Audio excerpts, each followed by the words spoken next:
Hi. This opening was going to be more energetic, full of wit, and hopefully funny. But I don't want to set a precedent. Hello and welcome to the Tyler G Show, where we intend and we always try and hope to set a precedent. We might not, we might fail miserably every show, but we're going to try our best. Now, right off the bat, pun intended, because I mean my puns and I don't try to hide behind them. Robert Pattinson's remarks, which if you are in any way a movie or a hero movie or a Batman fan, or you're just bored to death in quarantine and you're reading anything that's a clickbait article, you will have seen Robert Pattinson's remarks on him playing Batman and his exercise routine. And it is bizarre, to say the least. Now, for some of the first things he says, there's like, I'm not too worried about getting in shape for this role. I'm not really working out. Even my personal trainer, he gave me some stuff to do. I'm not doing it all the time, which that first bugs me because that trainer, that's his job, which I'm sure he went to school for a long time because I know. My major is in kinesiology, so I know how much school this guy had to do to be a personal trainer, especially at an elite level. And he's just disregarding this guy. And like, I'm Robert Pattinson. I do what I want.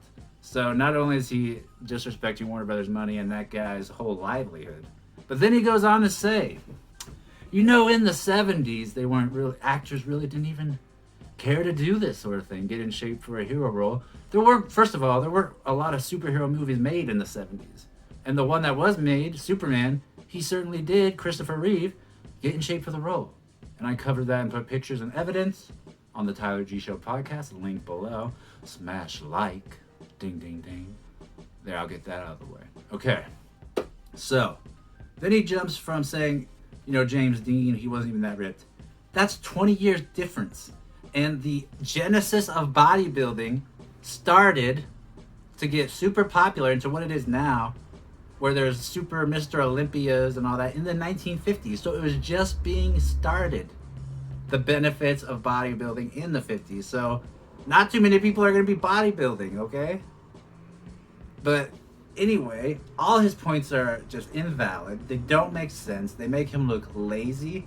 They make him look like he does not even understand the amount of damage he could do with these comments. And we've seen it before. We've seen it before, people. All right? Just think of Wonder Woman. Wonder Woman was a great movie, but a lot of trolls, a lot of people beforehand were saying, without even seeing the movie, oh, it's feminist. It's so full of feminist messages and all that. And so a lot of people, because of that, didn't go at the beginning of Wonder Woman, ended up seeing it later on like video or, maybe saw it a couple weeks later where it didn't have a big impact on the first few week box office. After hearing that word of mouth that, it was a good movie. It was a really good movie. It wasn't really feminist. Captain Marvel, Brie Larson, she made big comments on a podium and I think an award show or an event saying, I don't really care if, white males or males go to my movie. It's not for them. Well, sadly, a lot of critics, most of them are male, and also your main demographic, the people that read comics and that grew up reading comics are in the 25 to 55 age range and male. So you'll be alienating a ton of your audience by saying those words. And in fact, Disney is actually smart, and there's a reason they are with who they are. They sent Brie Larson immediately on the talk show morning circuit to say sorry and basically, oh no, I didn't mean that. I was trying to say this. And control the damage so that the global box office would not suffer. And guess what? It made over $1 billion. It grossed. So Robert Pattinson, not only could he be affecting people's minds and their perception of him, he already was in Twilight. That's not a good start. If you've seen any Twilight movie, they're laughable. The effects are laughable. It's hilarious to watch. It's a good, so bad it's good movie. And people want to give him a chance because it's Batman, and Batman is an important American and worldwide icon. He is a character that people love, they relate to. You're given this chance, probably a once in a, not even probably, definitely a once in a lifetime opportunity. How many people who have lived in the history of the world have played Batman? And you're just gonna, I'm not gonna work out. Or don't even say you're not gonna work out. If it's part of the look and the aesthetic of the film, don't mention it. Just wait till people see the movie, because then they'll make sense of it. Don't let people's minds try to, like, a thin Batman, that sounds dumb, I don't want to watch that. Then it will affect the opening box office. It will affect word of mouth. If not a lot of people go see it the first weekend, people will automatically assume it sucks, not go see it anymore. You're affecting people's jobs. You're affecting producers. You're affecting cameramen. You're affecting the grips. You're affecting catering. You're affecting costume design. You're affecting a lot of people's jobs on very flippant comments. And then there's other people, oh, he was joking. He's known to be sarcastic. Well, this wasn't on The Onion, okay? So unless it's on The Onion, I'm going to take it serious unless the tone is obvious, okay? Anyone, after they say dumb comments, can 2 hours later be like, oh, I was joking. I wasn't being serious. Anyone can say that, okay? And also, I'll skip that because that'd be probably too much for you. Maybe later down the road. But anyway, I think his comments are dumb, regardless of whether or not they're meant to be a joke or whether or not he meant them 100%. Don't say anything. Don't say anything. You say, I'm trying my best. Story looks good. Really putting a lot of effort into it. You're going to love it when you see it. Say something like that. Be generic and try to blow people's minds, okay? You know what was great about seeing Heath Ledger play the Joker? Is that we didn't hear him say, wait till you see it. It's going to be a good Joker. No, he did. He let people flip out and freak out. He didn't say a word because he knew that his acting was good. Okay, so with that out of the way, opening comments out of the way, I'd like to thank sponsors of this show, because without them, wouldn't be doing this, wouldn't be able to. It's a lot of fun for me, and I hope that you guys enjoy it. So first, big thank you to Big Bad Toy Store. So if you haven't checked out their Instagram or their website, they have a lot of great pre-orders up for a bunch of new figures. We'll be touching on some of the new figures a little bit later in the show. But the one thing I can talk about right now up front that they posted today is a really cool steel factory. It almost looks like a Terminator 2 where Arnold goes down before he gives the thumbs up. It looks like that sort of setup. Definitely gonna have to get that, because it also looks like an Ace Chemical scene. It looks like it could be used for that. And also, just who doesn't want a lot of cool warehouse scenery? So I think you'll get a lot of good use out of it, just like the NECA street diorama, which I don't think I'll ever regret buying because I've been able to get so much use out of it. A lot of different setups. It's like 5 or 6 different dioramas in one, so it'll be fun to see what this looks like once it's eventually out. And pre-orders are up now at Big Bad Toy Store. Zavi UK, Zavi US, Zavi, they're everywhere. They have pre-orders available for Batman The Adventure Continues figures from the new Batman, I already said that, Adventure Continue comic, which has been coming out, which is the third one recently. We'll be covering the third one a little later as well. And they got clothes, they got movie props, they got Blu-rays of every pop culture thing. Literally everything from video games, Star Wars, Batman, Marvel, Kubrick movies, horror films, video games, everything. So if you use the code Tyler20, you'll get 20% off all clothing. If you use code Tyler10, you'll get 10% off store-wide. Then I'd also like to thank Numskull Designs, which you can find at Numskull Designs on Instagram. They do a lot of really cool stuff, and they've been sending me some of their cosplay Ducks figures, which I've done a few pictures of. And they're actually pretty cool, especially if you have kids and you want to give them some really cool ducks for bath time. These are it. Now, after that, we have Undone Watches. They have a specific DC line of watches, and they're very nice luxury watches with a decent price tag, but it's not crazy like a Rolex. But they have a great DC line and a couple of great Batman watches as well. And then I'd also like to thank Skillshare. Now, Skillshare, you guys have been blowing up Skillshare according to my link, and actually, it's okay. I watch YouTube all the time, and I would see people always, oh, Skillshare, first 1,000 people that sign up, you know. And I'm like, yeah. But I actually, because they sponsor this, I got to use it for a few months free, and it's actually a really great resource. And I learned a lot about photography. I learned a lot about lighting. I learned a lot about just cinema in general, which is important for photography for me, and telling a story. So I highly recommend Skillshare. And if you use my link, which I'll put in the description box below, you get 2 free months. Now, yeah, if you forget after 2 free months, you're gonna have to pay.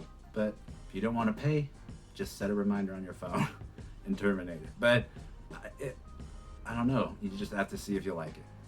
I think you might like it. But with that, we're done with the sponsors. Okay. So to toy news. I hinted at on the Tyler G Show Instagram page that I'd be hunting for the new Joker and Batman McFarlane Arkham video game line. The first 2 that were released were Joker and Batman. No luck. I went to Target the last 3 days. Nothing.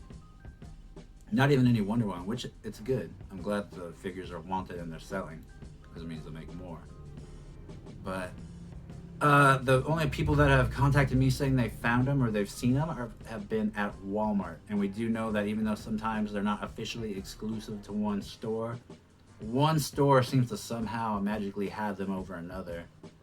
And so I think I'm gonna have to just suck it up, even though I don't want to, and stand in line at a Walmart for about an hour and a half just to hopefully see if these toys are there. Because I enjoy hunting. I don't like the wait. I feel like that's almost cheating for like an order.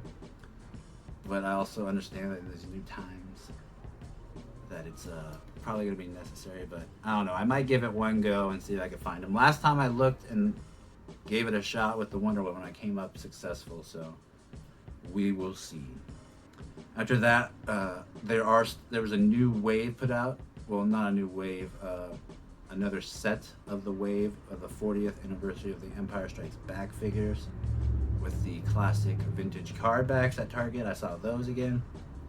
And then NECA, I also see they're putting out the Turtles again with the foot soldiers for the TMNT animated series. I almost said Batman animated series.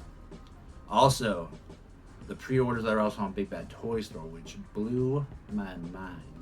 That, of course, I'm gonna get are the NECA Back to the Future. It's like, I think it's like a combo of 1 and 2 figures where they had regular Marty, they had the Ultimate Marty from Back to the Future 2 with a hoverboard and the hat and all that, and then they had a Biff, and then he also had the almanac, but he also had a little case of a bunch of magazines. So you almost have to get that just for the accessories. But the figures alone, they look amazing, and they're from NECA, so you know they're gonna be really good in terms of likeness. Just in terms of articulation and joints breaking, that's always the scary thing. So after that, Diamond Select and Soap Studios. Still don't know. I know last time we discussed Diamond Select about we could a few more days, but what I was told was look for Diamond Select to hopefully at the earliest start shipping the new DC Direct Batman Adventure Continues figures to retailers and to those that pre-ordered on around the middle of this month. So there is still a few days and we can hear something. Soap Studios, I don't know, because they are located on the east side of the world. I don't know how they're doing, or if they still intend to release a lot of the figures that they're showing to this year, if they're going to be pushed back to next year. I should reach out to them soon and just see how everything's going. Mezco, they just put a pre-order up for a new, I think it looked like an ultimate blade where you had tons of accessories. It's already on a wait list, so if you want to get on the wait list, hurry. And that's all in terms of new toy news that I have, that I find significant. I'm sure there's other stuff that I missed, but in terms of the newest DC Direct comic Batman Adventures, I don't want to get too much into it because it did just come out, so I might get into it more next week since it's a week delayed. But in this one, we saw Deathstroke for the first time in the Bruce Timm design in a Batman The Adventures Continue, or Batman Animated Series world, and it looks awesome. And if anything, it just makes me want the figure immediately, so hopefully those things come out soon. But I highly suggest these comics. If you are bored, if you're looking for more stuff to do, if you just love Batman the Animated Series and are worried, whether or not these live up to the legacy and whether or not they're worth paying a few dollars for to read online and not physical form yet, because I'm sure they'll release it in physical form soon. But I think it's worth it. It's a lot of fun. You can definitely tell Paul Dini is a writer, and things that are set up early in stories are paid off for in next issues. So there's no random things that you think are going to be paid off that never pay off, which if you've ever read comics, you know that sometimes that happens. So it's a tight written story, it's moving along quick, and it's a lot of action. So I highly recommend it. Next, we're going to touch on media, okay? So we touch a little bit on media with the Robert Pattinson remarks. But in terms of DC Universe and original programming, I talked a lot about Harley Quinn, the animated series, on DC Figures and Collectibles, when that was the name of this show. And I talked about how I despised the first few episodes.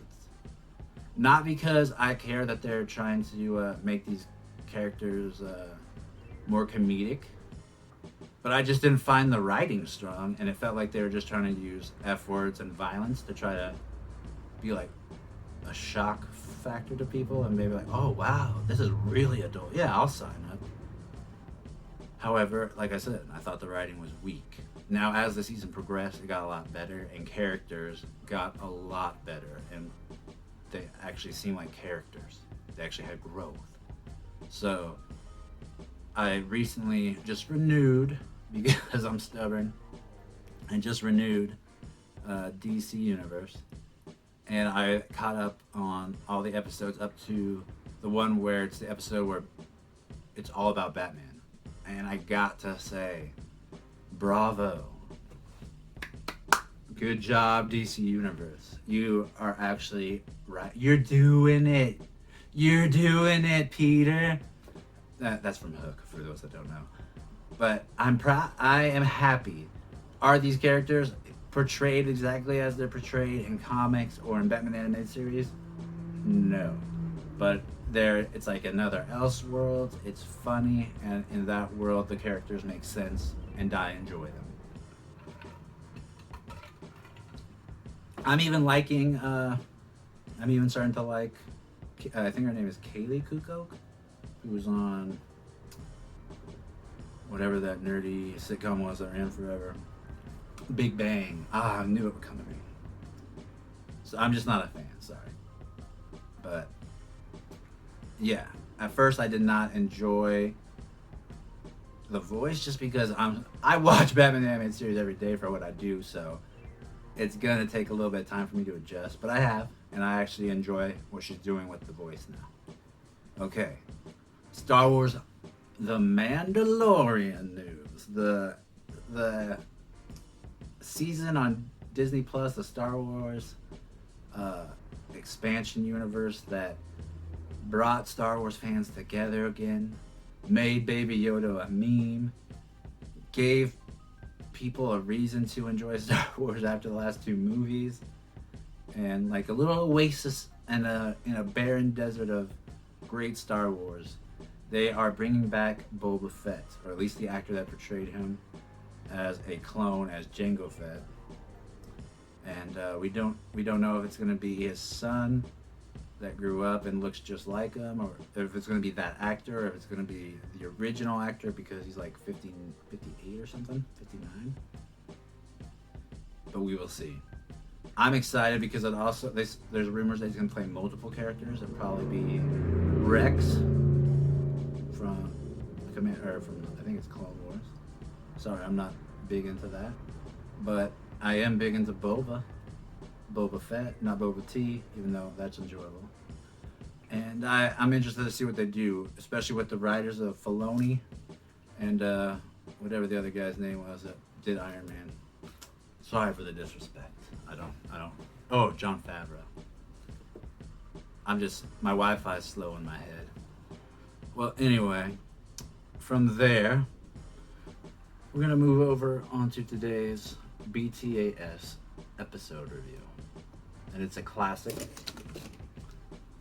Sorry. Hopefully, I woke you up just before the review with my mic being knocked out. But Harley and Ivy is the episode of today. Now, where we start with this episode is we see Joker and Harley Quinn on a chase through the streets of Gotham, of course being chased by Batman in the Batmobile.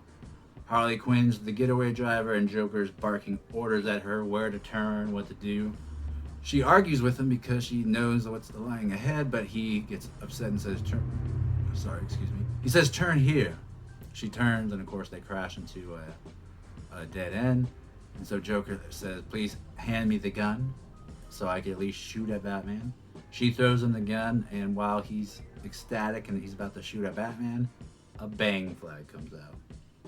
Not the standard bang flag Joker gun, where if you give it a double tap, it'll shoot out the bang flag and pierce the person, but just the actual gag gun. And Joker's pissed.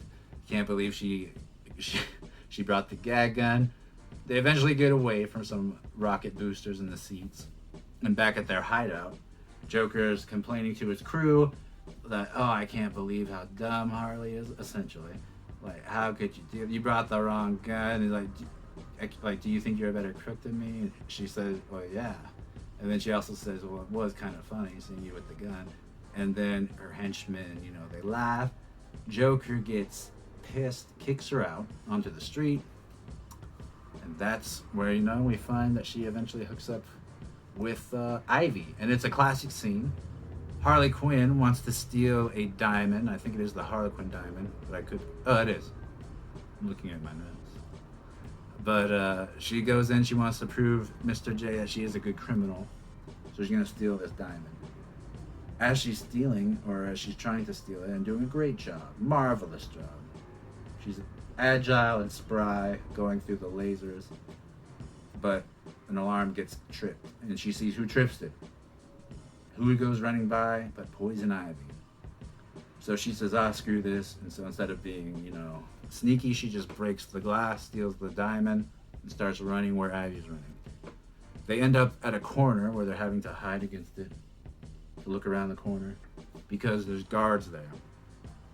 Well, not guards, there's GCPD, Harvey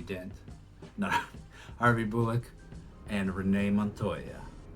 And they're waiting to arrest them. They got their guns drawn.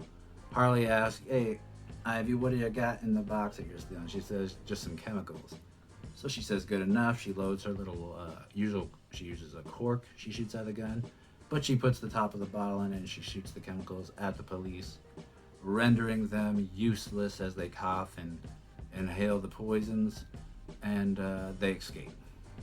So, Ivy, of course, takes Harley to her newest hideout, which just looks like a regular house, but it's an abandoned housing project that was built over toxic waste, which of course had to be shut down.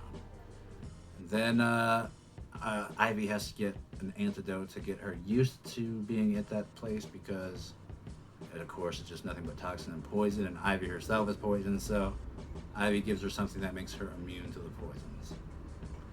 And also, in the midst of building a friendship, and through a lot of crime sprees where they become like the new crime duo, and they're in all the front pages of of Gotham City.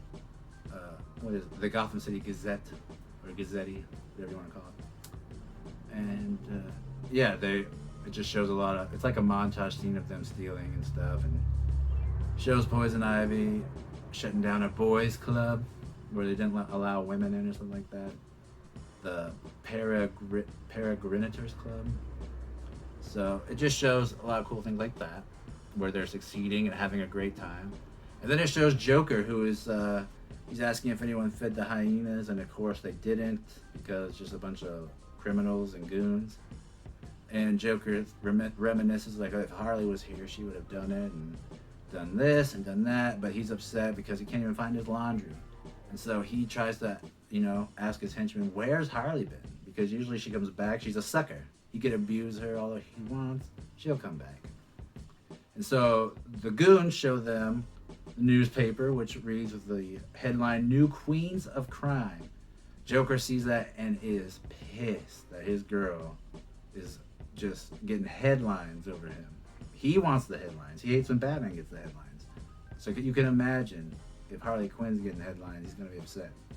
So Joker gets his chance to find out where Harley is when she herself is missing him, and secretly calls him from Ivy's hideout. Of course, he tracks it, and he tries to keep her on the phone saying, oh, honey, I miss you too, that sort of thing. And Joker, he wants to know why she hasn't come back yet, but she just says, I gotta go because Ivy's coming. And after that, Batman, of course, he's been analyzing soil from traces that the car that they've been driving has been left on from the crime scenes, and he found out where they're hiding at the old abandoned hazardous waste home development, of course. Everyone knows where that is. So he heads there, and Ivy and Harley actually get him, and they subdue him, and they're about to throw him into a thing of toxic waste. And after they do, and they think that they're about to succeed, they walk back in the house, but Ivy says, hey, Harley, did you leave the lights on in the house? She's like, no. They walk in to see the Joker. And the Joker's not happy, to say the least. We already said that. But of course, he got a smile, put on the veneer of being happy. And he basically says he wants Ivy back, Poison Ivy. Tries to stand up for her, and he says, oh, why don't you take a whiff of my posy? And he uses his boutonniere and tries to do the old smiley gas on her. She feigns as if it's affecting her at first, but she laughs and says it doesn't have any effect on her because she's immune. And she starts just knocking the crap out of Joker and his goons. And then she tries to grab Harley to make a getaway. The goons give chase, of course, but Batman, he got out of the trap that Harley and Ivy had set for him, where he was going to be put into the pit of the toxic waste.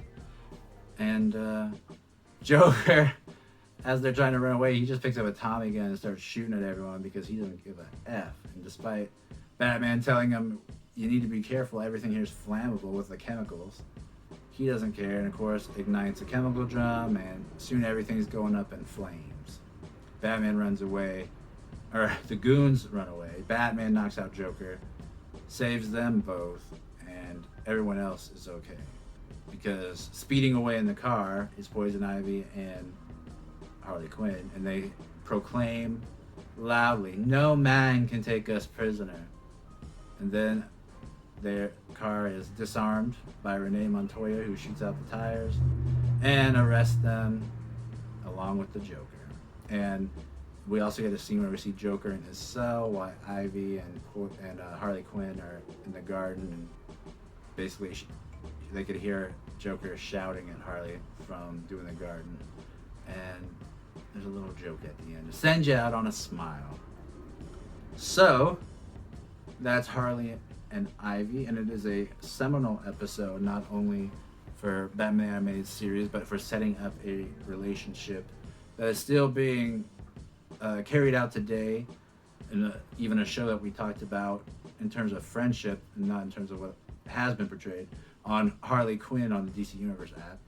But there's been, in the comics and in Elseworlds, times that Ivy and Harley Quinn have been in a relationship together too. So This is the first time that relationship was ever formed, ever shown, and of course it's on Batman the Animated Series. And there's a new show going on currently that has these two as best friends. So it's very cool, and overall I do think it's an important episode for the character of Harley Quinn herself, because before this episode, she's known distinctly for being just a sidekick or like a Robin character before he was Nightwing, and before he got some more characterization and some growth. She was known as that's just Joker's girlfriend, or that's just the Joker's gimmicky sidekick.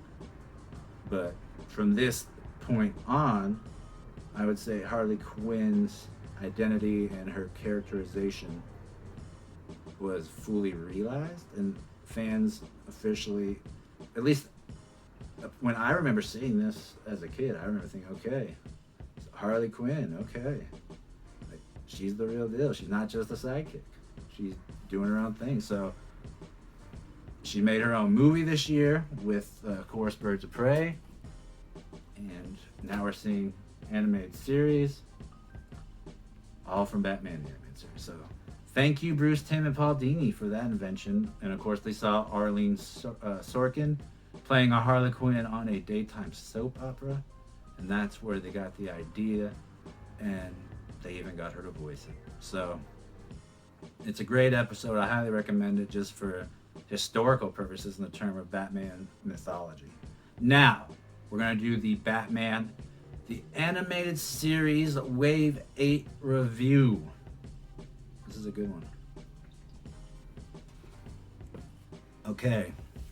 Now, the first figure we're going to review is a lot of people's favorites from this line.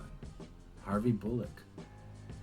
It's a beautiful figure, done well with all the articulation. Like, his jacket doesn't impede his legs being able to do the splits. He's solid, so I'm not worried about him breaking. He does have limited posability with like the legs, the knee joints, the elbows. The head's kind of annoying because anyone that has this figure knows it pops out very easily. However, he comes with great accessories. He comes with a pistol, GCBD pistol. He comes with a shotgun. And he comes with two of the most infamous accessories from this line. The donuts. One has a bite out of it, and the other is whole. And we see it multiple times throughout the series. It could be an emergency. What does he do before he leaves? He'll grab a donut. So, he is a 10. He's easily a 10. Because who else is going to make a Harvey Bullock figure outside of Diamond Select's Gotham series line from Fox, which it's okay, but it's not as iconic as this figure. So the fact that we have this guy, Harvey Bullock, and if you're listening to the podcast, sorry that you're not seeing the visuals, but this figure is a must. I actually haven't looked at him to see what he costs on the open market, but I have looked to see what this guy costs on the aftermarket now that he's not available. The Ventriloquist and Scarface. And all the accessories outside of extra hands are shown with the Ventriloquist. He comes with a Tommy gun, a mini Tommy gun for the puppet. He comes with the actual puppet. There is a place in the back where you could stick his hand in, where you just put it right in the joint where you would have a hand. And he, of course, has hands for those as well when you take them off. Limited posability, but why do you need to pose this guy in a dynamic pose anyway? You don't. He's brilliant looking, and he costs like anywhere from $70+ now on the aftermarket. He's a great villain. The stories he's involved in are great and delve into a cool, well, not a cool, but it's cool that they show that they were showing forms of mental illness and the important issue of what a mental illness is and the importance of getting it treated back in the early 90s. That's crazy to me. Like, now people are just starting to realize like what an important thing that is. So now we're on, I give Ventriloquist, I'll give him a 9 because I do wish he came with, maybe like a unfinished ventriloquist head, or it looks like he's carving it at the end of the first episode, or something like that. But I mean, other than that, 9.5, easy. Now, this figure, right off the bat, I'm gonna say it's a 6. It's Talia al Ghul. Her arms are too long, limited accessories, only a gun, little gun. I'm showing it right now for those watching, for those listening. Decent articulation, just no ankle pivot, just go up and down like the other ones from this. And overall, it's like, yeah, if you're completist and you have Ra's al Ghul, you kind of need her, but nothing to write home about. Now, the next one is a very controversial figure, and also at the time a controversial design. And it is the new Batman Adventure Joker with no red lip smile. He came with a pistol. I don't need to show you the pistol. Also, I don't feel like digging it out. You know what a pistol looks like. But he also came with Bud and Lou, the 2 hyenas from the show that were pets of Harley Quinn and the Joker. One with a mouth open, one with a regular smile shut. And at the time, before the Harley Quinn expression pack, that was the only way you could get these guys, the hyenas. And again, that's another thing that Batman the Animated Series implemented and is now just canon for these two, for Joker and Harley. And I think it's important not only to have the Joker, because the Joker, even if you don't like the design, but it was great for those that also wanted a different accessory. And believe it or not, DC Collectibles, they always do the animals really well. For like the Batman Beyond set, they did Ace well, they did Isis well for Catwoman, they did Tikal well for Etrigan and Clarion. So they take time to do pets in the show and represent them very well. Overall, I would rate this wave a 9. I think it is a well done wave. You have the Joker in there. Then you have a character like Harvey Bullock, which that doesn't get done much. Then you have the Ventriloquist, which is brilliant. He's one of my all-time favorite villains from the show. I hope he gets done in live action one day, but we'll see. So overall, I give that wave a 9. Talia was the worst, easily the worst, and people hate her arms. Now my figure of the week, it's because I've been watching the Harley Quinn animated series on DC Universe. It's not Harley Quinn, it's Poison Ivy. And I think they represent her character so well on that show.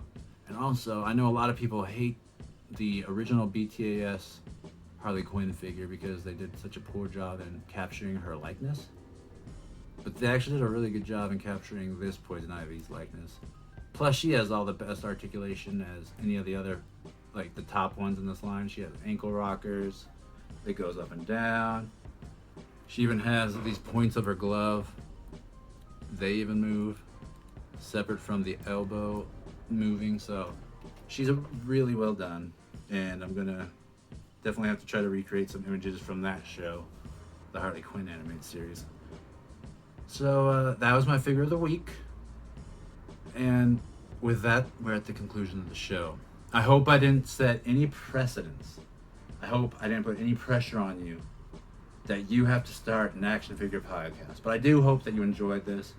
I hope that just gives you a little reprieve from thinking about other things that are probably more important.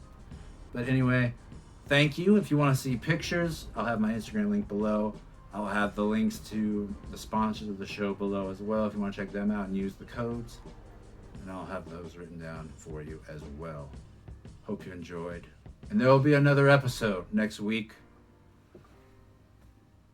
Maybe. I don't want to set a precedence.